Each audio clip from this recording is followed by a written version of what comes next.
नमस्कार। अंतःपुर के कानाफूसी में आप सबों का स्वागत है। और आज अंतःपुर के कानाफूसी में आज हम एक ऐसे अधिकारी की चर्चा करने जा रहे हैं जिनके इंस्टाग्राम को देखकर, परिवार के लोगों का इंस्टाग्राम देखकर, पत्नी, बच्चा, बेटा, बेटी सबका इंस्टाग्राम देखकर लोग कानाफूसी करने लगे हैं कि भाई इतना बेफिक्र ये कैसे। जिस विभाग में रहे हैं इनके चेहरे पर तनाव दिखा रहा है, चाहे वजह जो भी रहा हो। काम को लेकर दबाव हमेशा रहता था, परफॉर्मेंस के लिए हमेशा ये परफॉर्मेंस देते हुए दिखे। एक होता है परफॉर्मेंस देना, एक होता है परफॉर्मेंस देने जैसा दिखना। ये हमेशा परफॉर्मेंस देने जैसा दिखते रहते थे, एकदम स्मार्ट, चाहे जहाँ भी रहे। बिजली जलाने से लेके आला पहुँचाने तक जहाँ रहे ये अपने मिजाज में रहे, जो चाहा उसने किया। लेकिन चेहरे पर कभी बेफिक्री नहीं दिखता था, हमेशा तनाव दिखता था। लगता था कि ये उस तरीके की चीज़ें हैं जो कहीं न कहीं इनको असहज कर रखा है। लेकिन एक पद पर आने के बाद इनकी बेफिक्री देखते बन रहा है, जबकि बहुत महत्वपूर्ण पद है। मतलब पूरा बिहार के डेवलपमेंट से लेके प्रशासनिक ताना बाना से लेके सभी प्रशासनिक जो मसला होता है उसकी जिम्मेवारी है, लेकिन कोई तनाव नहीं है। उनके इंस्टाग्राम पर जाएंगे तो चर्चा यही हो रहा है कि बॉस जो है वहाँ पहुँचे, वहीं पहुँचने के लिए इतना लगे हुए थे। क्या इनके जीवन का लक्ष्य यही था? सब लोग यही चर्चा करते कि सर का लगता है लक्ष्य यही था, क्योंकि इतना बेफिक्र होकर, इतना मुस्कान, इतना मतलब कभी लोग ने नहीं देखा। और कई तरह की चर्चाएं हो रही है कि भाई अपने कैरियर में किसी का लक्ष्य हो सकता है कि मेरा लक्ष्य ये है, और उस लक्ष्य की प्राप्ति के बाद लोग सुकून में महसूस करते हैं। लेकिन इस तरीके से सब बेफिक्री में धुआं उड़ाते चले, यही ना आज मेरा क्रोमा है, बेफिक्री में धुआं उड़ाते चलिए, ये किसी ने नहीं सोचा था। जबकि इस समय राज्य बहुत ही क्रिटिकल स्थिति के दौर से गुजर रहा है। गठबंधन पहले जैसे नहीं चल रहा है। गठबंधन का कोई एक नेता नहीं है। गठबंधन में अंतःपुर की पूरी भागीदारी नहीं है। अब वहाँ उस चीज़ों को बैलेंस बनाना एक बड़ी चुनौती है पूरे ब्यूरोक्रेसी का। और उस चुनौती में इतनी बेफिक्री हैरान करने वाली बात है। ऐसा कैसे हो सकता है? कई तरह की चीज़ें लटक रही है। कई तरह के बिहार के ब्यूरोक्रेसी पर पैनी नज़र है। कई तरह से जांच एजेंसियों की भी नज़र है, फिर भी साहब बेफिक्र है। बार बार ईडी के द्वारा कुछ ऐसी चीज़ें आ जाती हैं जिससे लगता है कि कहीं आज साहब तक न पहुंच जाए। कई मौके पर ऐसी स्थिति आ गई है, लेकिन साहब तो साहब है। साहब का तो भाई जब आप उनके सोशल पेज पर जाएंगे तो भाई 18 साल का व्यक्ति भी शर्मा जाएगा। क्या बेफिक्री है भाई, कोई चिंता नहीं। जैसे हम लोग कॉलेज जीवन में जिस तरीके के जीवन जीते थे ना, साहब आजकल उसी तरीके से जीवन जी रहे हैं। तो चर्चा कानाफूसी यही है कि इतनी बेफिक्री क्यों है भाई, इतना तनाव मुक्त क्यों है? क्या लक्ष्य यही था, या फिर जिस लक्ष्य को प्राप्त किए हैं वो समझते हैं कि अब इसके बाद जिस लक्ष्य की तरफ बढ़ना है उसके लिए बेफिक्री ही ज़रूरत है। दिखाओ कि हम बेफिक्र हैं, तनाव दिखाने की जरूरत नहीं है।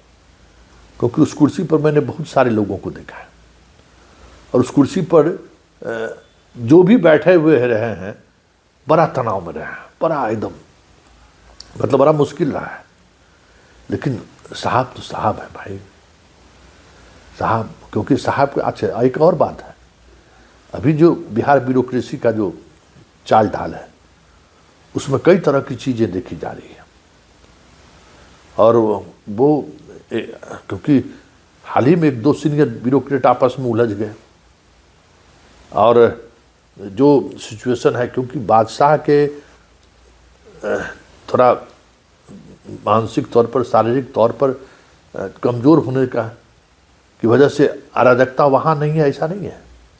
कुछ भी है, कितना भी बड़ा पद पर आप क्यों नहीं है, बादशाह अगर सही नहीं है तो आप बहुत कुछ करने की स्थिति में नहीं है, क्योंकि वो अभिभावक होता है, वो गार्जियन होता है, वो स्टेट को किस दिशा में ले जाना चाहता है वो तय करता है, और उसके लिए पदाधिकारियों को किस तरीके से काम करना है वो उनका डिसीजन होता है। अभी हो क्या रहा है, एक अधिकारी दूसरे अधिकारी को संदेह की दृष्टि से देख रहा है, एक अधिकारी दूसरे अधिकारी के निर्णय पर ठहर जा रहा है, इस निर्णय की वजह से हमारी नौकरी तो संकट में नहीं आ सकता। ऊपर से नीचे तक अभी यही स्थिति है। ऐसे में साहब की बेफिक्री देखते बन रहा है भाई, जबकि निवेश की बड़ी बड़ी बातें हो रही हैं, चीनी मिल खोलने की बात हो रही है, कई तरह की चीज़ें आ रही है सामने, लेकिन सबसे निश्चिंत होकर साहब अपनी ज़िंदगी का वो कहते हैं कि वो पल एंजॉय कर रहे हैं जिसके लिए वो आईएएस बने हो। वाकई में, हालांकि अपने पूरे सर्विस पीरियड में एंजॉय ही किए हैं, कभी वो ऐसा नहीं रहा है, अपने मिजाज में वो रहे हैं, अपने मिजाज में वो जिए हैं, जो चाहा से उसने किया है, इसमें भी कोई दो मत नहीं है, जिसको जैसे चाहा वैसे चलाया उसने, तो ये बात है। तो अब हम इस कानाफूसी में इस वर्तमान सेटअप के साहब की बात कर ही लिए, और चलते चलते उस साहब की भी बात कर लेते हैं जो साहब कभी बिहार के ब्यूरोक्रेसी में तूती बोलती थी, जिनके संयोग से कल उस साहब के एक बहुत करीबी लोगों से भेंट हो गई। बेचारा बॉडीगार्ड सब को क्या होता है, बॉडीगार्ड सब तो बेचारा साहब के प्रति लॉयल होता है, साहब के उस इकबाल को सबसे ज़्यादा एंजॉय तो वही लोग करता है ना। भेंट हो गई, बात होने लगी, वो रोने लगा वो आदमी। अब काहे रो रहे हो, तो कहता है साहब, बताइए साहब, जिसको जिसको मतलब संरक्षण दिए, साहब जिसको जिसको बनाए, आज वही सब साहब को पटना आने नहीं दे रहा है। थोड़ा हम असहज हुए। दिल्ली में कुछ काम थोड़े हैं संतोष बाबू, कोई काम नहीं है, आना चाहते हैं,